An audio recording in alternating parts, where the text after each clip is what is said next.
Hey, this is Beat Motel, and in this episode, we're going to talk about Mo Tucker being fantastic. We're going to talk about Lou Reed being a bit of a bell end. We're going to talk about David Bowie curling one out on the toilet, just parking his breakfast. We also need to warn you that although Beat Motel's never for kids, there's a couple of things we touch on this that may not be for little ears, including a brief moment where we mention suicide. And my guest is smoking a bong pretty much from the start, so that should give you a flavour of what's about to occur. If you're cool with that, let's crack on, let's do it. I'm busy with this stuff, okay?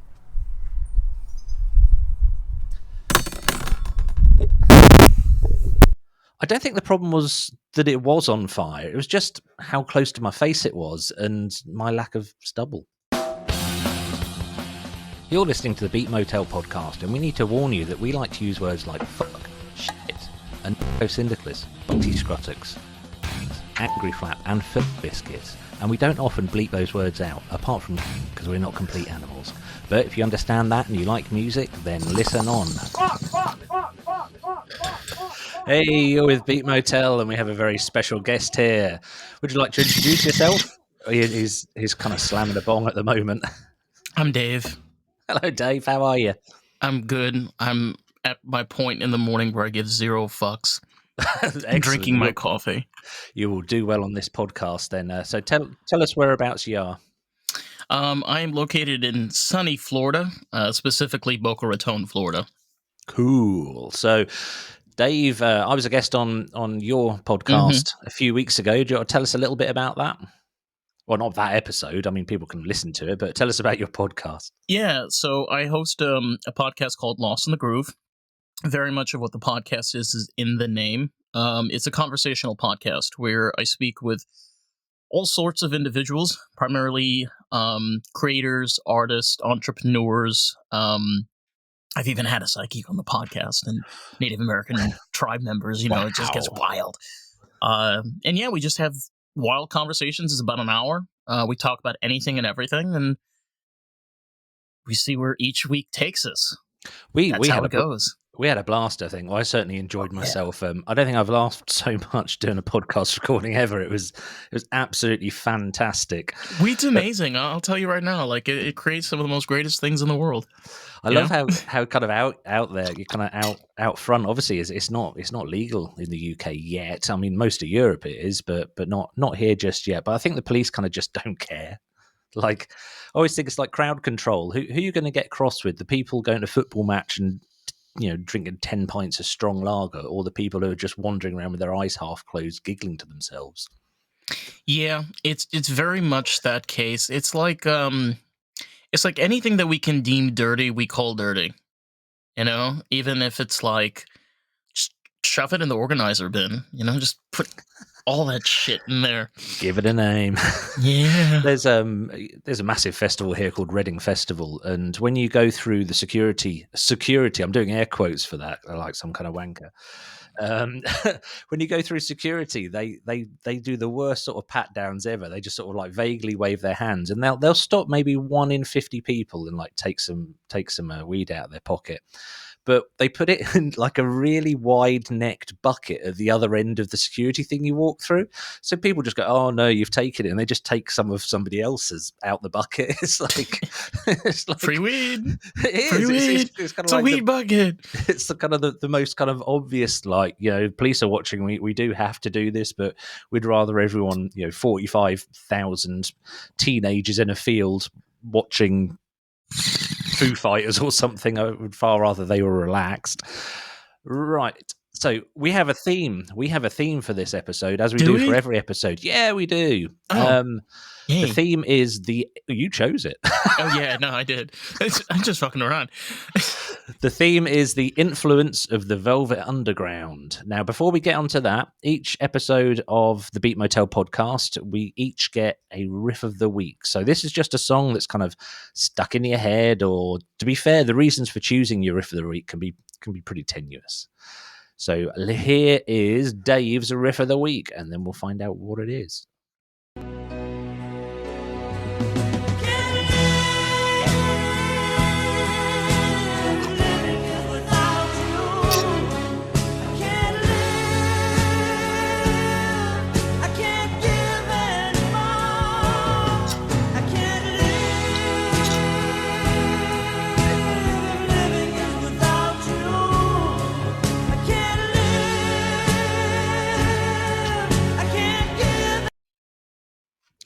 I'm ashamed to say I have never heard that before. I know the song. I've never heard that version. Tell us who it is. It's Harry Nilsson.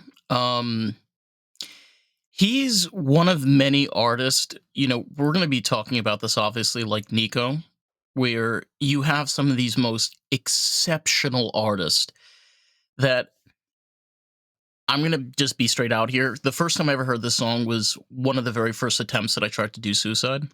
Okay. And I remember just listening to the song like on replay, like just a few times. He eventually committed suicide. Like the man was like seriously depressed and went through like a lot throughout his life.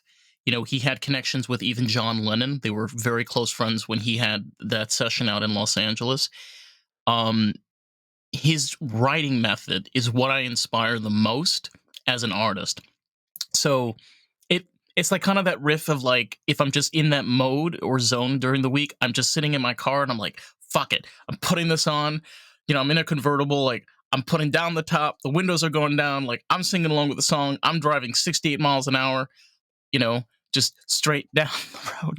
I am going to improve the lives of everybody around them by playing them this song. Yes. God, the power in that. I'm trying to remember who made that song famous. It was, I should know. It's basic music knowledge, but people don't come here for accuracy. So I don't know if it was Quentin. It was a director. It wasn't Quentin Tarantino. It was like one of. They put it in a movie many years ago. It was in Bridget Jones' Diary. It was in. I think so. Yeah, something like. And there was like a movie. Like there was a movie that they made, and then it had like the song in there for like a while or something.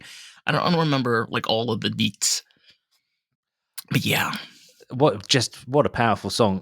When I prepared the clip for this, one of the things I really liked about that process was seeing the cover artwork for this song, because it's a guy kind of in a bathrobe. Yeah, I was going to say it's called. I don't know what you guys call this in Britain. We call it a smoking jacket. Yeah, no, but similar thing, or house coat, if you want to get kind of very Victorian. Okay, about yeah, there you go, house coat. But there's doing a little bit of research into him, because I say I did not know the name. Love the cover because he's in a house coat and he's got what looks like a vape in his hand, which I'm pretty sure isn't, because it's like, when is it, 1970s? I think the album came out in the mid-70s, if I'm not mistaken. But looking into him, I do know some of his other songs.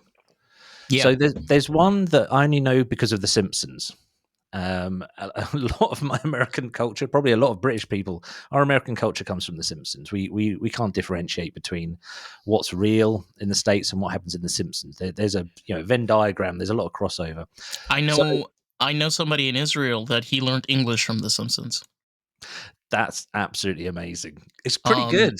It's a clever show. I mean, he curses a lot, but like Ned Flanders. Yeah, like he speaks English. Great culture. I love the idea of somebody kind of thinking that's really bad cussing, and then just sort of eventually finding out that they've just been incredibly polite their whole lives. You mean son of a diddly isn't like brutally offensive? So yeah, the song.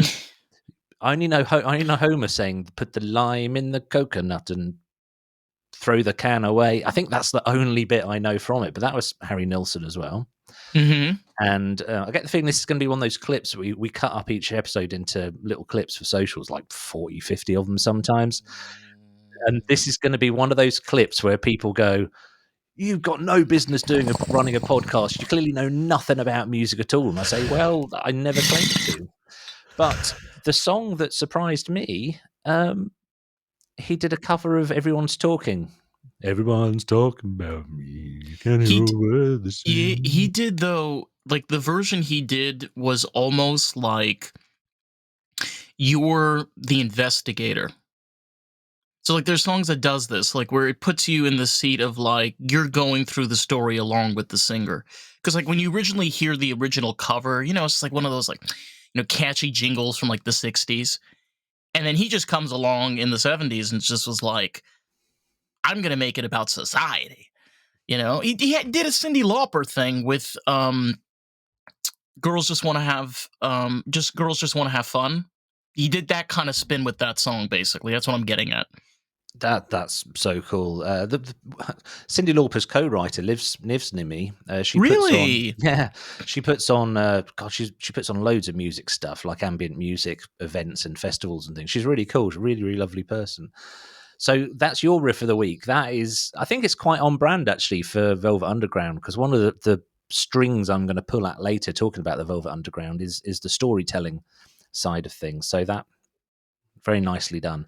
Right, here is my riff of the week, which sounds like this.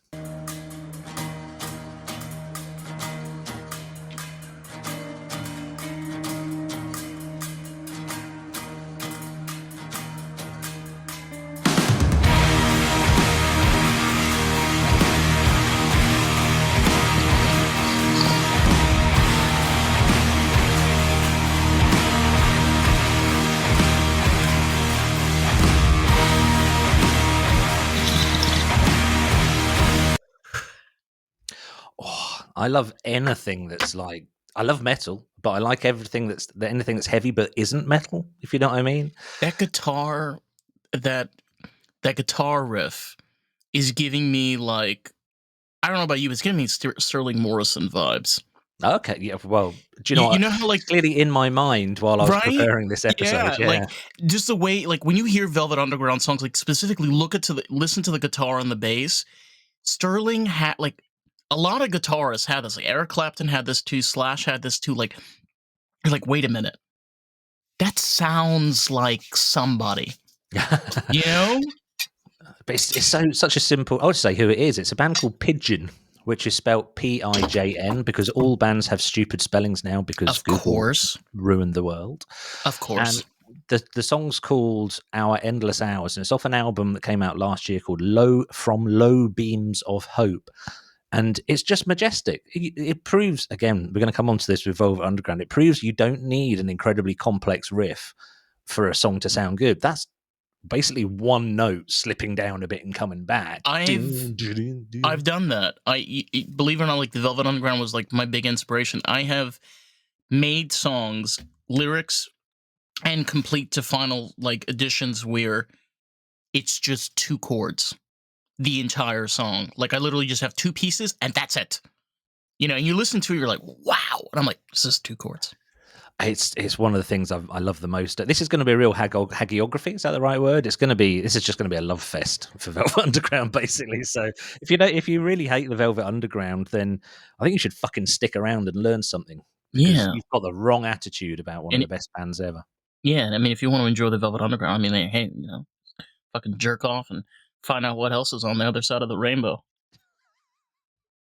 I think I might have that as the tagline for the podcast from now on. That's awesome. Right, let's get on to it. So yes. we each get 4 tracks for licensing reasons and getting shit from YouTube type reasons. We can't play more than 30 seconds of any track. We still get shit for it. And I just contest it every time because the copyright system's so dumb. There's certain bands that will just get us blocked worldwide, and other ones we get blocked a lot in we get these notifications saying because of this song, that song will be blocked in Belarus and Russia. And I'm like, okay, I'm sorry to all our Russian fans, of which there are we've hardly got any English fans, to be fair. We have, I mean, you know, like just throwing this in quickly, like 40 years ago, artists used to share music with each other a lot more than they do now. You know, that's where we were talking about this earlier with Harry Nilsson. You get that cover. You know, there were other covers that were done by different groups, like even what's that one by Marvin Gaye? Over the Grapevine. There was also a cover done there. It's just we got to enjoy what we have, and work along with it. That's it. You know, there's nothing we can do about it. Exactly. I mean, what happens is if I get a copyright, it's not a strike, if I get a copyright claim, I just contest it because the copyright owner has like 11 days or something to take it into consideration. And I mean, it happened a few weeks ago for the Rolling Stones. Like I'm really fucking sure Mick Jagger's going to be like put down his newspaper and go, fuck's sake, Beat Motel's used this again. Right. I can't remember his wife's name. Bianca? No, that was his daughter. Anyway, Yeah. Mrs. Jagger, cancel our lunch plans. I've got to listen to Beat Motel and see why they used a clip of I don't think one of our songs. I think Mick Jagger would be like the type of person that's like, you want to use my music? Go ahead. The problem is it's never the writer. It's who owns or who manages I the know publishing. That's the issue. It's just the era that they came from and the contracts that they signed. Like they don't own anything. No, I still find that whole kind of thing wild. Like Beach Boys lost all the rights to all their early stuff, but the one that really blows my mind is the Beatles. How did Michael Jackson end up owning the rights to the Beatles stuff? It was a bizarre story. I mean, Paul McCartney has talked about it quite a few times. The truth, if you put it in perspective, it was kind of Michael Jackson's fuck you to Paul McCartney. Oh, to Paul McCartney. Why? Because Paul McCartney, by already the 80s, he was the most powerful Beatles member out of all of them. He was the richest. He was the most powerful. He had the most influence. He had the most connections. I mean, John was dead a few years earlier. Ringo's career, let's be honest, Ringo's career in the 80s, yuck. But, and then you had George, which was kind of doing like his whole like ritual and healing program and all that stuff going on. So, like I get it, but it's also the tale as old as time of just power over foe. It's just Michael's like, I'm gonna fuck Paul. Yee, woo! And he just did it. Well, what a fascinating part of history. Right, we ought to get onto the Velvet Underground. I'm gonna play your first choice. So Sure. The theme is the influence of the Velvet Underground, and this is Dave's first choice. Life is just a die. But anyone with a head or heart, they wouldn't have breaking. Anyone with a head or heart, they wouldn't turn around and hate. Sweet Jane, sweet Jane. Oh, do you know what? This would be like the worst sort of pub music quiz ever. I say, Dave, what was the name of that song? Sweet Jane. So that song is something I used to cover in one of my old bands, and bizarrely, the chords aren't all that different to Blitzkrieg Bop by the Ramones, or Wild Thing by the Trogs, or the Kingsmen Louie Louie. Tell us why you chose that, Dave. So I chose it because I'm trying to remember which album Sweet Jane was on. Is it? I think it's Loaded. Fairly sure it is. I think it was. Yeah, Loaded was the last. was the last album with the Velvet Underground. This was after, I believe, John Cale, because John Cale was only on the first two albums. Lou was only on the following two, which was the Velvet Underground and then Loaded. Yeah. And that was it. Like, he left in 1970. But when you look at the chronology, because I have the first album, when you get to Loaded, it was like they went in Lou's direction. They definitely lost the scratchy kind of Cale from John Cale, right? Like edge, didn't they? Yeah, that was like very much like the first, I would say, like solo Lou Reed album, because it kind of is. Yeah. Well, he got control. I mean, it happens in loads of bands. I'm not going to start listing them, but actually, I'll say one. The Replacements is a good example. Oh yeah. So that was entirely a Paul Westerberg project by the fourth album, maybe fourth. Take the two albums. This is what I had a friend of mine do. You take the two top hits on both of those albums and you play them back to back. Just do that. This is one of the things I love about the Replacements. You get to watch a band learn how to be you get to see Paul Westerberg learn how to write songs. Like as each album comes out until the last one, which is, I'm afraid to say, abysmal. All Shook Down is just. He was not a well man, to be fair, but we've done a whole episode on it. It's overpriced. It's very overpriced. Overpriced. Do you know what? It's- That is a lovely way of saying an album's shit. So, Go on how much did you Discogs, pay? like, How much did you pay for it? You paid $1? That's overpriced. yeah, it's way overpriced. God, we've got to bring in some hate from the Replacements fans. Yes, I am yes, a yeah. Replacements fan. I absolutely love them. I am too. They never made a dent here. Like in the UK, they're so just no one's heard them. I saw them at the Roundhouse in London. Well, a lot of it has to do with like it's a long story, but a lot of it has to do with like their marketing and their managers and stuff like that. This could be a conversation for like hours. Oh, You know and what I mean? I'd really like that, but we're able to move on. Yeah. You used to cover Sweet Jane. Yes, I did that bit already, haven't I? I like to think I'm reliable more than repetitive, but it's probably a bit of both. Hey, Replacements. Hey! Right, so this is my first choice. I don't think I need to say the theme again, do I? I think we've probably lost anyone who's not interested by Vote Underground now, so I'm going to play this.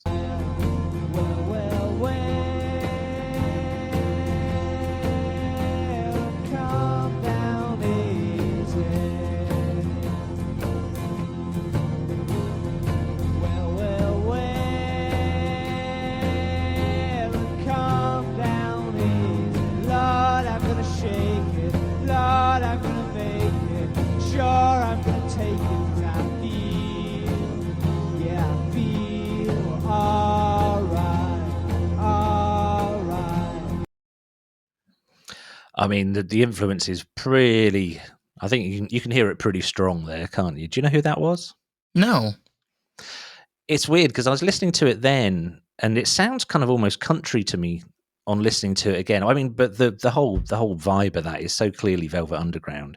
It's a band called Spaceman 3, who in the mid to late 80s, it was two people. You know, we're talking about kind of Westerberg. Later Replacements albums become solo projects.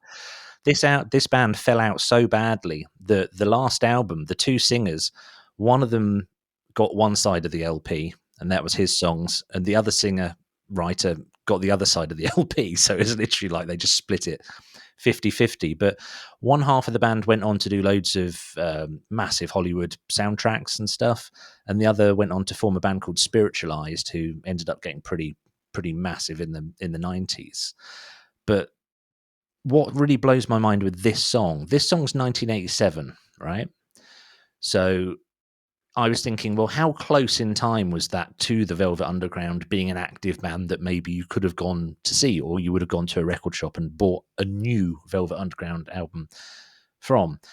And it's 16 years from what I can figure out, 17 years between the Velvet Underground ceasing to exist properly, so not that stupid album that didn't have Lou Reed on it, but 17 Squeeze. years between Squeeze, that's the one. Squeeze. Let's just squeeze it out there. Yeah. It's like squeezing out a fart. You should never push too hard because it's probably shit. So 17 years. I think that might be a Peter Griffin quote, and that's a new low. Right, so 17 years. So not that long ago. So I thought, right, let's get some context on that. So they were making that very Velvet Underground's sound in 1987, 17 years. So I thought, well, how long ago did, I don't know, the first Strokes album come out? First Strokes album came out. Do you want to have a guess? 1983. Strokes, The Strokes, New York band The Strokes.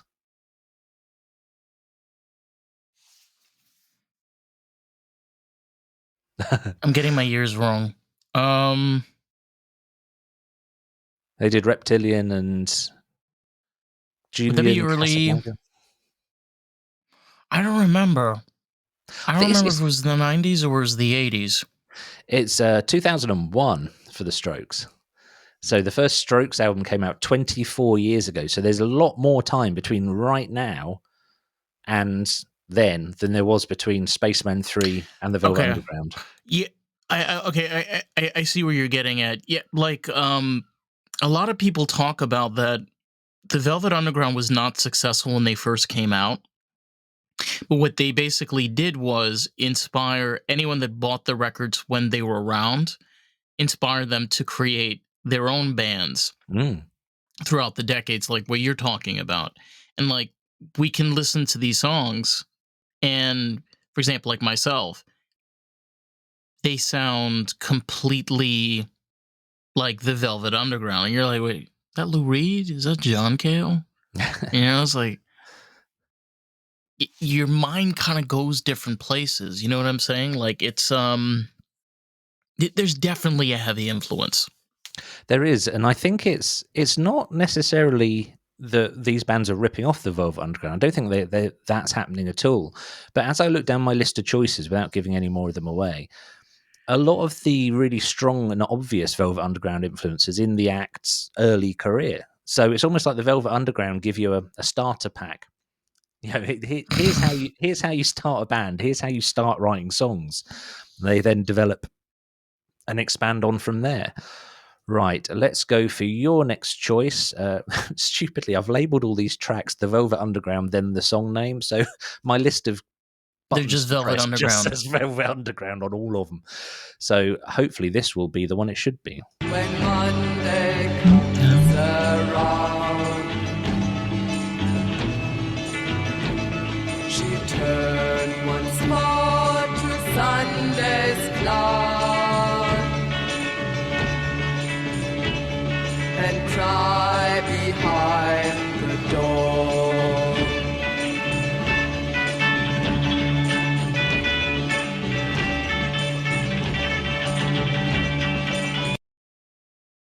Oh, just go for it, Dave. Tell us everything. So this song is called "To All Tomorrow's Parties." It's on the very first Velvet Underground record, which is Velvet Underground and Nico. Mm-hmm. This was Andy Warhol's favorite song on the album. Really? Yes. And what's really hilarious is, like, obviously it's Nico that's singing, and you just, when you're singing along, it's like it's not tomorrow, it's all tomorrow's parties. With that German accent. She played a very interesting role in the Velvet Underground, where she's on 3 songs, and the album took a year to make. What? It took a year? It took a year to make. This is when bands would book into a studio for like 4 days and come out with... the Doors' first album took 6 days to record. The interesting part is, like, the Velvet Underground's, like, humble beginnings was started by an artist named Andy Warhol that didn't really know how to, like, manage a band, and he's like, yeah, these guys are cool. They're going to look awesome in my show with all my lights, like they're,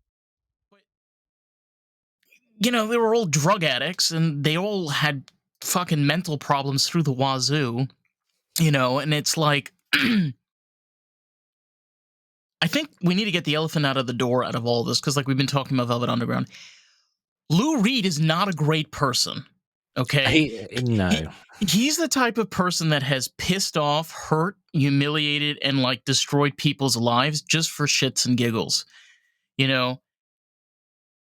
And Nico's a great example of that. I mean, she literally is just on 3 songs on the entire album. I think I was always under the assumption that Lou Reed did not want her on the album at all. But, if Andy Warhol was saying, like, I'll foot the bill for the recording or for whatever, because I don't think they were signed as such for the first album. I assume they licensed it eventually somehow. But I think I always get the feeling that Lou Reed's very begrudging, and it's really strange. There's one of the songs where he might be Run. No, I can't remember. One of the songs where he's doing backing vocals. Run, which is 2 chords also, by the way. No, it's not 1 chord. Yeah.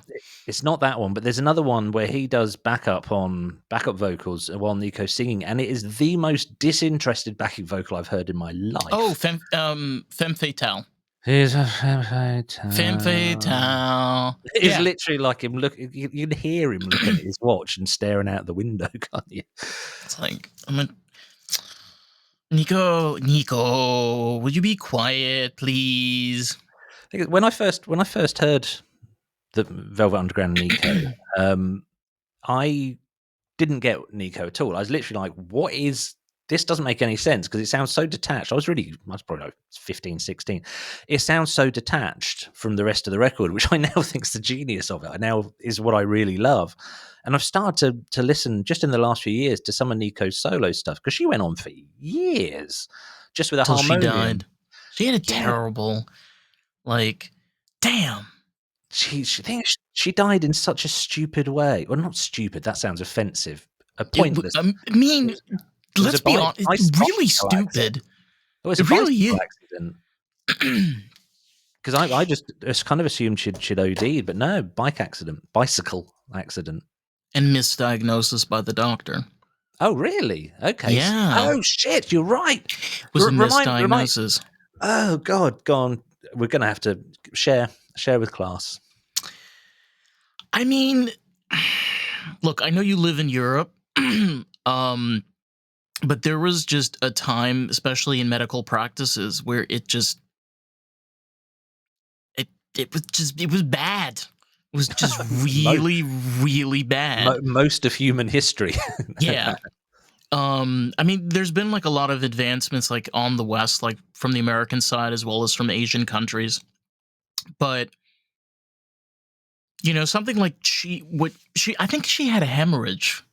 She had like internal bleeding, and what happened was like there was a misdiagnosis and she eventually died. But the thing was, if the doctors were able to find it before, they may have been able to save her life. Just looked it up. They assumed it was heat stroke.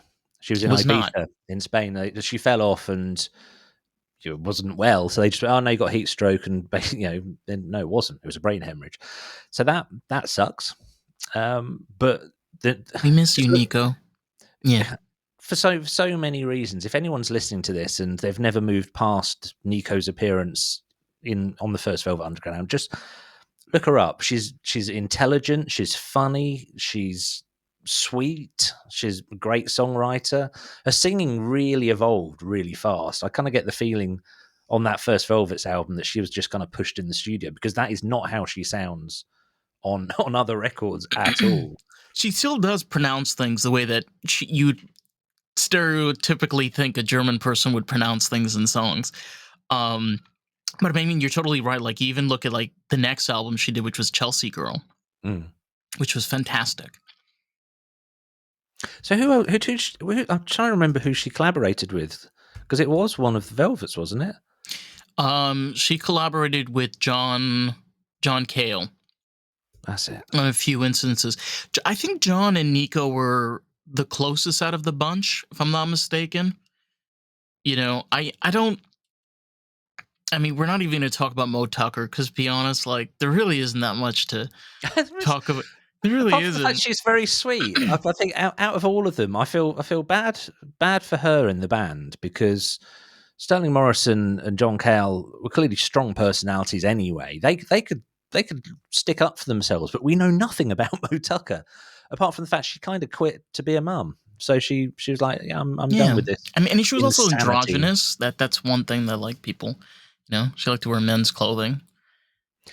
I'm going to play my next choice, because my next choice, when this band started, they played the same style drum kit as Mo Tucker. So kick. I don't think she always did it, but kick drum on its side, just like thumping it like that. So here's my next choice. I got syphilitic hetero friends in every part of town. I don't hate them, but I know them. I don't want them hanging around. I won't put my bones for every little girl who gets on down. I got space and space got me. I should be sailing it by the pound. Ever since I Do you know who that is? No, but do not get me lost this time. But It's really one of the reasons I really love doing this with you is it's really hard to tell the sort of the positive bias of British bands and being in Britain, apart from Bush, who are an outlier because no one gives a fuck about Bush in the UK, but they get to America. Apart from them, it's really hard to tell who actually is a big band. So this is a band, again, started early 80s.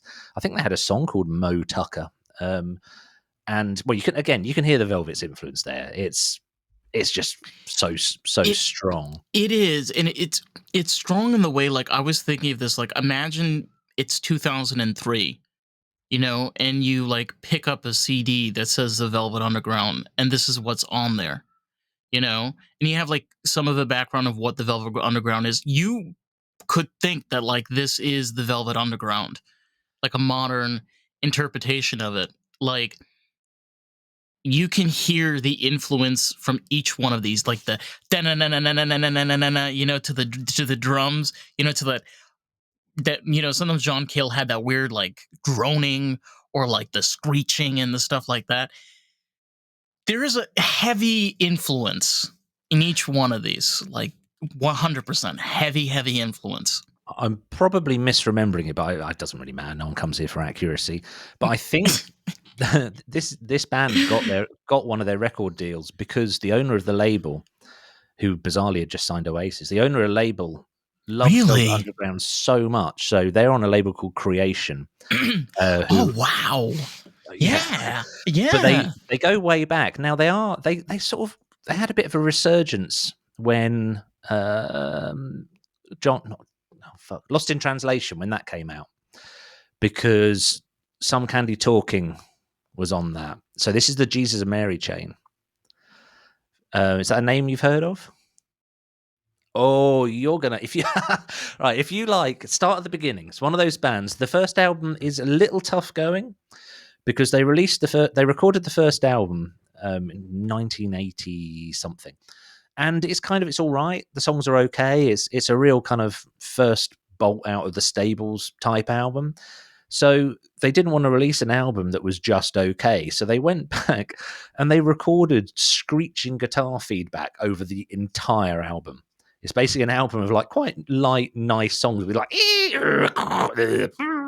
a really odd thing. I find it quite a challenging listen. Do you know what?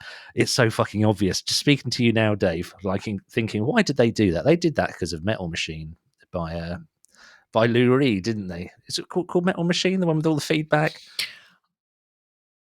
I don't remember that. I know what album you're talking about. You're right though. Lou Reed had this thing. I forgot what he called it, but he used to like, it's like the "fuck you" songs, something like that. One Wild, "Walking on the Wild Side" is one example of that. He literally, like, it's the mid 70s, like, I think it's like 1971, and you have like the sweeping drug act, like this whole like crime on whatever. And he's just like, you know what? Let me make a song about transvestites and gays and drags, like, sometimes you have those albums that are just like, aw, but also fuck you. It's such a weird thing liking Lou Reed's output, because you say not a nice person, and yet that came from his awareness, and that song "Walk on the Wild Side" is affectionate about that scene. It's not him. It's not mocking it. It's No. complete opposite. It's like a love letter to his time around the gay scene in America, and he kind of presented as gay. I don't think he was bi, but he presented as gay, certainly in the 60s. There's a book called "Please Kill Me," written by Legs McNeil, which is it's an oral history, so it only uses quotes and then talks about quotes from famous people, and the only one that comes up from Lou Reed is something like, "I'm a cocksucker, baby." Like, that's it. It's like the only quote they've got from him in the whole book. But with there was I don't know if like there was like 100% like they found like proof or evidence of this, but there was a theory that Lou had feelings for John, and okay, he was like afraid because John did sleep with Nico, and like he did go around, like he wasn't like sure. So like some theorize like one of the drifts between John and Lou was the like sexual tension between them. That is an interesting twist that kind of could explain why Lou kind of pretty much just pushed John completely out. Mm. I find the fact that John Cale was even in New York interesting because he's from Carmarthenshire. Oh God, no! I was going to try and do a Welsh he's Welsh. accent. He's from Wales. Yeah, and kind of quite rural Wales. And if I've got that wrong, I'm going to get some hate in the comments. No. He is. He's from a pretty. He came from a pretty opulent, like regards to like singing. He like positioned himself like where he kind of stood out. Again, this is Wales in the 1950s. If you were a person that could be able to perform and play instruments really well, you'd stand out. Like, I'm not trying to make fun of Britain in any shape or form. Like, I'm sure in the 1950s, I couldn't give a shit. in the 1950s, Britain was probably really boring. We were poor. We still had rationing. Yeah. So like if you have this kid that's like really great at playing instruments, like classically, and you're like, wow, he was on the BBC. He was on the BBC. He would get a lot of attention, and that's kind of what drove him to New York. So he was just like born at the right time, got himself in the right position, and like decided to live in the right place at the right time. Like, I don't know if he did this on purpose, but he was pretty smart with his life choices. He really minus was. the heroin. Yeah. Apart from that, but yeah, one of the things that is going to like, I'm not making a mockery of this, but New Yorkers understanding a deep Welsh accent must have put him at a disadvantage. Just him. I'm not going to try a Welsh accent, but he pops up on radio. He pops up on BBC Six Music. He's hard to understand. And like I say, even as someone who's I'm a quarter Welsh, that doesn't help me much. But one of my regrets, I think, is I think it's my right leg. I've got quite big legs, so if I'm a quarter Welsh, it's just that one leg. One of my regrets, that leg. Well, that's the one that always wants to go up hills. Oh, okay. Yeah, definitely Welsh. Where I live in Britain's very, very flat, so it's a very lazy leg. One of my regrets, and I'm going to tell a quick tale. There was a series of festivals that happened for years called All Tomorrow's Parties, or ATP festivals, in the UK. And there was a couple in New York and one in Iceland. They're Velvet Underground parties. No, they weren't. They were named after it. This is 2005 till 2015, maybe. It's named after the song. Oh yeah. Oh god. And everything they did was that was the weekend festival, and they take over a holiday camp. Like place with little chalets, hundreds and hundreds of chalets, and you'd get like Shellac would curate it, or they did one. Matt Groening curated the whole festival. So you'd get a band that would choose all the other bands. And I went to the very last one, which is in a place called Prestatyn in Wales, and the festival went bust during the weekend while we were there. And there was a guy from, fuck's sake, something Floor Elevate. Anyway, somebody really famous was due to play. And it turned out that the festival people didn't have any money to pay anyone. So this guy's son came out and just said, look, my dad's not, Leif Erikson. Erikson. Oh, this is such a poor show from me. Anyway, so he came out and said, look, my dad's not playing because they're not going to pay him, and if you've got any ethics to you, you should all just go home because these guys are ripping off all these musicians.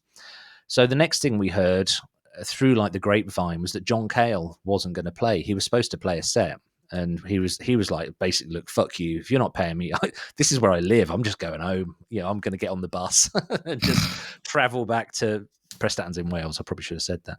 I'm just going to go home. So when it came to John Cale's slot at the festival, we stayed in the chalet. We didn't go watch him. And we found out the next day he'd changed his mind and did play. So I could have seen John Cale, and I didn't.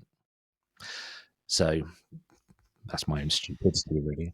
That's all right. You can still watch the YouTube video, maybe take some shrooms so you feel like you're actually in the video, It feels a little bit more live. Yeah.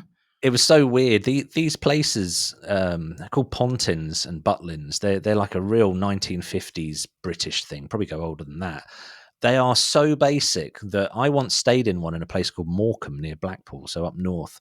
And the month after we were there, they converted it into a prison. So all they did to convert this holiday camp into a prison was put a bigger gate on it. That was it. They didn't have to change anything else. These places are so basic, but great places to have music festivals. Right, I've gone wandering wildly off track then. I've just seen how much No, time I we've love got it. left. Listen, we're getting some British culture right here. Loving it. Right, let's go on for... Shit, I can't even remember what the last one we played was. Anyway, I'm going to press this. It might be wrong. Hello? Ah. Love that false start. Mm-hmm. Sunday morning brings the dawn in. It's just a restless feeling by my side.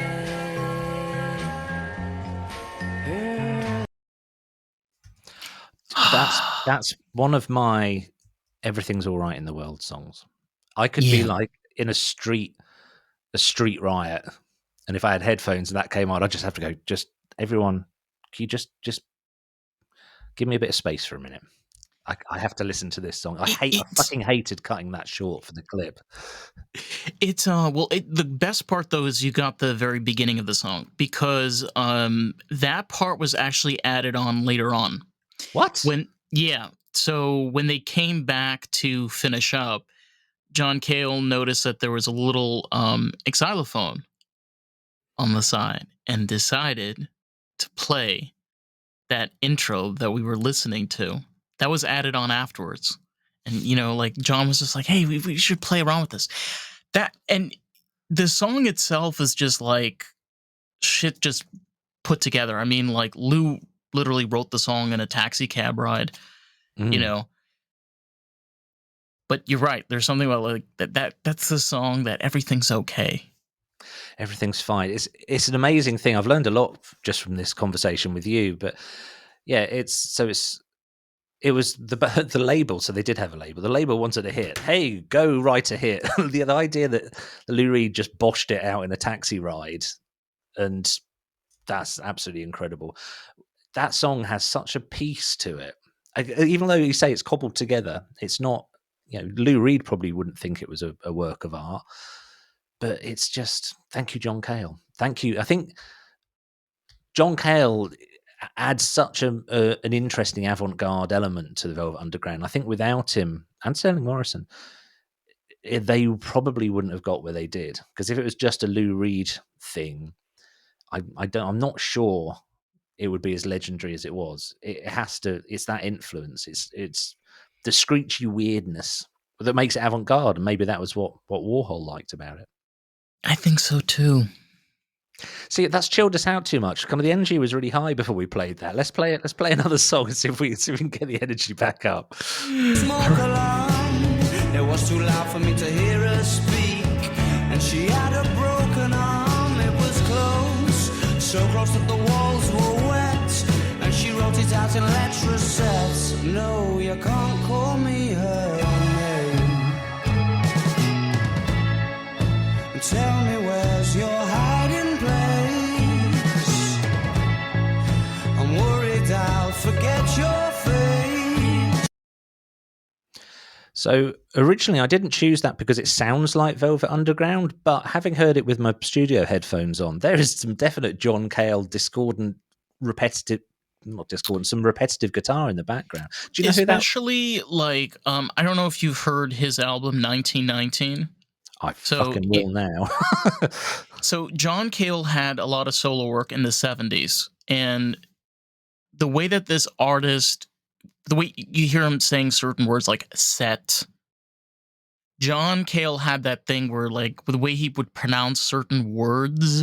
And I think that was, again, like we were talking about this, when people that are Welsh, when they speak, they have a very interesting way of how they pronounce things. I don't, you know what I'm talking about. It's very hard to do a Welsh accent. It's when very hard. Go on. when they sing, like compared to people from Scotland and like England proper, you can immediately hear somebody that is Welsh when they start singing. Like England, Scotland, 100%. Oh yeah, Welsh, on the It- nail. it's Nail. I think the only exception that I was about to say would be Manic Street Preachers, but no, they sound Welsh. Yeah, Manic Street Preachers. It's just the way that they're raised to speak. I think that it just changes the way that when you start to learn how to sing, on how their vocals operate. Again, like that is an interesting part of all of this, is that like it's not only instrumental that plays a role, it also has to do with vocals, which I think was what you were trying to bring out with that song. It was the storytelling. It's the storytelling where you can't quite follow the story. That's why I chose that. Do you know who that band was? No. It's the Arctic Monkeys. Have you heard of them? Yeah, of course. I really can't tell because like Arctic Monkeys have been massive in the UK just forever. I grew up in the early 2000s. Oh, okay. The days of like the iPods, and like when I was kind of like youngish, like we had like the Killers, Arctic Monkeys, what was the other one? Funk, I forgot what they're called, proto funk or something like that. So I chose that for the storytelling, the sort of the weird storytelling, because straight up storytelling is a bit more like the Kinks, or that that's where Blur got their silly Cockney stuff from. But surprising thing about this song, do you know who the producer was for this Arctic Monkeys album? No. Josh Homme from Queens of the Stone Age. Interesting. I knew at the time, and at the time I was like, what? And he said after recording the album, they did record in Joshua Tree, so I guess local to where. Yeah, they Homme were lives. Definitely on drugs doing this album. Yeah, 100%. Yeah. Okay, this is making a lot of sense. Yeah. Josh Homme said their swagger. They have so much. They have the swagger that I have always been wishing I could have. So Josh Homme big, massive blokes. Alex, from the singer of Arctic Monkeys, not a big bloke, but Josh Homme is looking at him going, if I had your confidence and your swagger, I'd be a far better musician. And I think that's fucking badass, because one big thing that Queens of Stone Age do have is that kind of fuck you attitude, that kind of, yeah, come on then, like it, don't like it, we don't give a shit. That sort of slightly malevolent thing. Not saying Arctic Monkeys are malevolent. I think they've just got... No, they had... I 100% agree with you. They had stages. Like, that's the cool thing about the Arctic Monkeys, is like you can go through their, like adolescence, rebellion, revolt, but Queens of the Stone Age has always been like, fuck the man. There's the Arctic Monkeys. We're talking about kind of, we're talking earlier about Lou Reed not being a nice person. The Arctic Monkeys, kind of the total opposite. So there's a really famous poet in the UK called John Cooper Clarke. Oh shit, he lived with Nico for like 2 or 3 years, and God, I was like trying to find a tenuous link there. Like fucking hell, of course he lived with Nico, and he was on a podcast I was listening to recently by somebody called Adam Buxton, does a music podcast, and they were talking about buying heroin from Chet Baker when they both lived in Amsterdam. It's absolutely bizarre. But yeah, this guy John Cooper Clarke, he's kind of, they call him the punk poet. He's very beloved in the UK, but never made any money. In the original punk explosion, he was one of the poets who got signed to and released a couple of albums which no one bought. But everyone loves him. You know what I mean? He's universally loved, and he's on the radio and TV all the time. But he never really made any money. So Alex, the singer of the Arctic Monkeys, used a poem that he wrote in the early 80s and put it to music and put it on an Arctic Monkeys album, to which John Cooper Clarke, who's asked about it on this podcast, is like, I haven't got to work anymore. Just that one thing, because the royalties from that just means that, well, he's now got a pension. He's from not having any money, because I don't think you're rolling in cash as a poet. So I really love that for him. I think that's just a little holiday to Acapulco, Yeah. Once every few years. Yeah. The whole thing of, again, Lou Reed not being nice. He was married to Laurie Anderson. which I always thought was a really odd dynamic. Do you know who I mean? She's like a performance, visual performance artist. Is that what they call it? Where people dance around? There, honestly, like, there's been weird couple duos. Like, I mean, the most famous is John Lennon and Yoko Ono, you know? And then you have, like, the total opposite spectrum, which was David Bowie. What was her name? Amir or Amara? Oh, his wife. Yeah, the Sudanese model. I can't remember. But they were like, when they both became a couple, they were like completely the opposite people. Like, literally, like, personality was like just completely the opposite. What do they talk about in the bath? Right. Like, Bowie's there taking a shit, and his wife Iman comes in to clean her teeth. Is a Sudanese model. She's from Sudan. She's African. Like, she's like tall and like slim and gorgeous and sorry, David Bowie. I got completely sidetracked by the mental image of David Bowie parking his breakfast and curling one out on the toilet. I'm writing that down and try and make sure I put it in the show notes. But like, it's true though. There's so many of those couples. There's just so many of them. Laurie Anderson did a song that got to #1 in the UK called "Oh Superman," and it's her going ha ha ha ha. Oh Superman. That's it. That's the one. So yeah, Lou Reed's. I was gonna say long suffering. I think that song's like 12. I don't know, like 7 minutes or something crazy like that. I used to, back in the day, because I know I'm considerably older than you. Back in the day when we had answering machines, we went through a phase when I lived with some friends. We'd put a different song on the answering machine or like a snippet of it, so that anyone who rang up and wanted to leave a message, they'd hear like shh, and they'd hear a bit of a song, and then me going, leave a message. And I put the whole of "Oh Superman" by Laurie Anderson on our 7 minutes. 7 minutes of it. So if somebody rang up, they had to sit through the whole of "Oh Superman" before they could leave a message. Are you serious? Yeah, no, I really did. No one left a message. I was just on the dole then. I was living on benefits with no money, and I was there all the time. But right, we ought to move on because we are running out of time. I know. So here's your final choice. Beardless Harry, what a waste. Couldn't even get, say, small town taste. Rode the trolleys down to 47. Biggie Big was good. You get yourself to heaven, cause that run, run, run, run, run. Take a deck or two. Run, run, run, run, run. Gypsy death in you. Tell you what to do.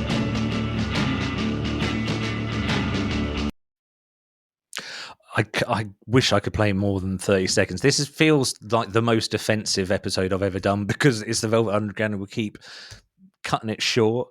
But the next bit of that clip is the guitar. It's just dive bombing bit of feedback, grindy amazingness, and lovely bit of singing from Nico there. That's Nico perfectly in tune, singing like she actually sings rather than the slightly nervous performance of All Tomorrow's Parties. So that song was, what was it called? It's called Run Run. It's the infamous 2-chord song that we were like hinting to earlier. It's just one riff, and then that, like you mentioned, it's just that yeah, and it's just yeah, and that's it. That's the entire. That's it. That's a whole song. Talking about Jesus and Mary Chain earlier, when somebody first introduced them to me, it was a bandmate, and he said, I said, they only seem to play one chord. He said, so what? Pick a chord, play it the best you possibly can, which is exactly that, isn't it? It's just, you don't need, do you know what? There's been so few chords in this episode, apart from Harry Nilsson right at the start. It's been... Even Harry Nilsson's song, if you listen to it, I think it's 2 or 3 chords, the entire song. Wow, that's awesome. A lot of artists back in those days realized, like, it's almost like chord geometry, because remember, everything is done mechanically. You have physical tapes, you have to cut and paste. So a lot of artists figured out ways of just playing around with 1 or 2 chords to save money.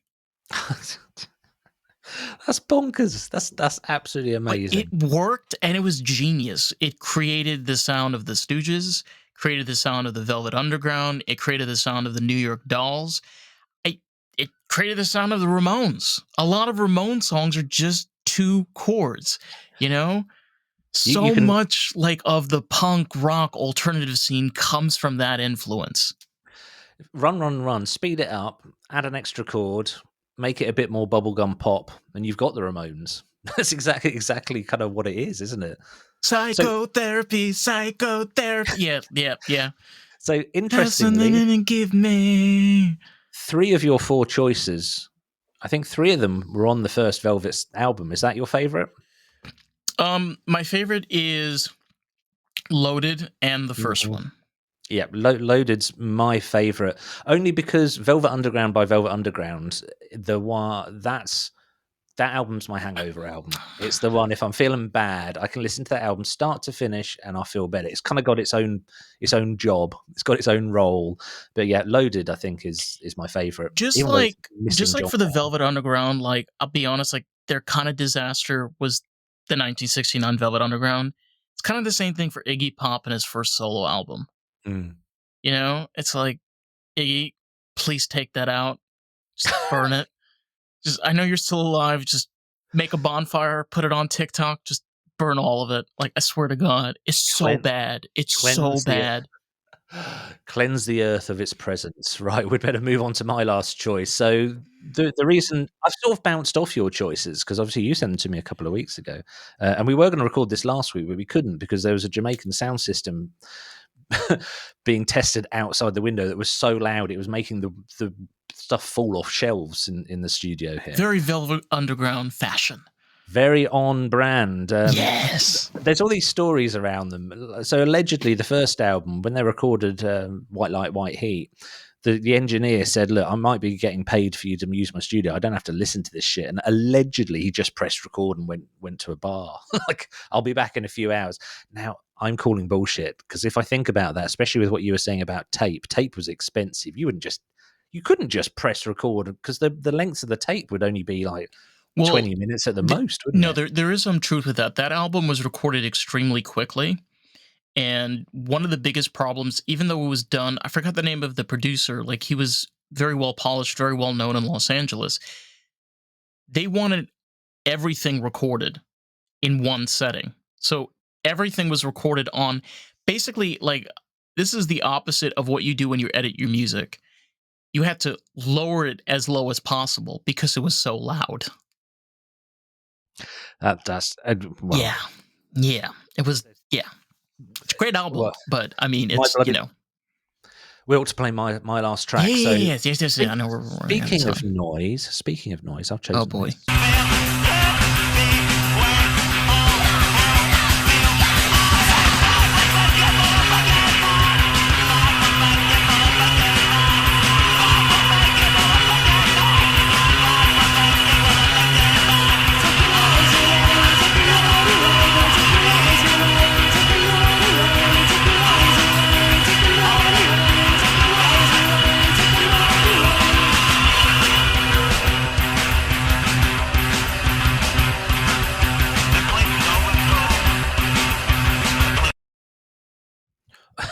That sound, I don't know if it's just because of the way it's the clip's set up, but that sounded so abrasive, a lot more abrasive than I was expecting. Noise. It's Good noise. Noise. I want you to imagine in your mind a line that starts on, you know, like those big boards people have in films when they're trying to solve a murder and they draw ribbons between things. So the ribbon to get us to this band starts at Velvet Underground. It goes through Jesus and Mary Chain. It goes through Sonic Youth, which is about the same time as Jesus and Mary Chain, and ends up, this is 1995. And this is a band that would not have this name. They would not choose this name if they were formed in the era of the internet. It's a band called Prolapse. And when the internet first came along, this band I absolutely loved. I kind of knew them for a while. I found out why you shouldn't always start your Google search with an image search. especially not if that's the name of the band. It was a harsh lesson to learn. So I chose this just because it's noisy, and I can real see like Sonic Youth and Velvet Underground kind of mashed together. But you were saying about it being really obvious when Scottish people are singing. That is about the most Scottish voice I think I've ever heard on a record. That's more Scottish than fucking Proclaimers or anything like that. I can definitely imagine myself in a midget, where it's about to rain in Edinburgh. The midget. Actually, I assume you mean the car and not like a car. No. The car, the midget. Yes, that is such a incredible reference for you to make, because that's obscure even for people your age in this country wouldn't know what that was. Well, it's because I sometimes watch some British television, particularly like on Apple TV Plus. So there are instances where, like, I don't know why they have this, but in Scotland specifically, it's just old British small roadsters. It's like the bad guys drive, and I'm just like, I'm trying to hold back from laughing because they look badass. But I'm like, they're so small. It's so small. Tiny cars. It just goes to show kind of how different everything was here. Because I say the country was bankrupt until the 60s because of the Second World War. So that's why the size of cars comes up in so many popular songs. So Fairy Tale in New York by the Pogues and Kirsty MacColl, there's a line in it talking about New York. They've got cars big as bars. Like it's so notable how large the vehicles are in America. It creeps into popular culture. Yeah. Right. As much as it galls me, we're out of time. In fact, we're well over time, but I didn't want to just slam the door. It's okay. It's an LP. It's an LP. It's an LP. Thank you ever so much for joining us. This was a lot of fun, and I think we ought to do it again at some point. So tell people how they can find your show. You can find Lost in the Groove Pod wherever you listen to podcasts. We're everywhere and anywhere, and we post new episodes every Tuesday. Super duper. Thank you, Mr. Dave Lennon. This has been cool as shit. I'm going to say goodbye now. Do you want to say goodbye? Bye.